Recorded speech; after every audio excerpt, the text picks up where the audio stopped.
சாப்பிட்டுட்டு சூப்பராக இருக்குன்னு சொல்கிறாங்க. அதே மாதிரி இந்த பழத்தை வாங்கிட்டு நான் சாப்பிட்டு பார்த்தேன். எப்படி இருக்குன்னா சூப்பர் இனிப்பாக இருக்குது.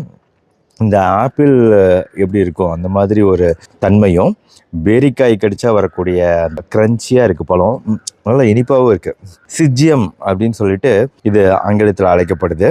இந்த பழத்தோட நன்மைகள் கொடுத்து நான் பார்க்கும்போது நிறைய நன்மைகள் இதுக்கு இருக்கிறதா பார்த்தேன். ஏன்னா ஃபஸ்ட்டு விஷயம், இப்போ ஆப்பிள் மாதிரி இருக்கிறது மட்டும் இல்லாமல் ஆப்பிளோட பண்புகள் பல இருக்குதுன்னு நினைக்கிறேன். ஏன்னா ஃபுல்லாக நீர் தான். இப்போ நான் இதை சாப்பிடும்போது உங்களால் சத்தத்து மூலமாகவே தெரிஞ்சுக்க முடியும். இது வெறும் நீர், வாட்டர் தான் அதிகமாக இருக்குது. அதனால் இந்த நீரோடு சேர்ந்து இதற்குள்ளே இருக்கக்கூடிய இதில் ஒரு 3 கொட்டைகள் இருக்குங்க. இதுக்குள்ளே இருக்கக்கூடிய சத்துக்கள் என்னென்னா, இப்போது இரும்பு சத்து, கால்சியம் சத்து, மெக்னீஷியம் சத்து, மேங்கனீஸ் சத்து.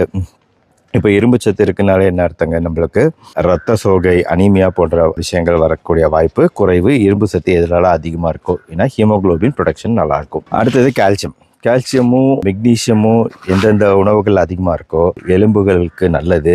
எலும்பு சார்ந்த பிரச்சனைகள் ஏற்படாது. அதுக்காக நம்ம கால்சியம் எடுத்துக்கிறோம். அடுத்து இதில் இருக்கக்கூடிய நார்ச்சத்து, ஃபைபர் சத்து நம்ம குடல்களோட ஆரோக்கியத்துக்கு ரொம்ப நல்லது. ஏன்னா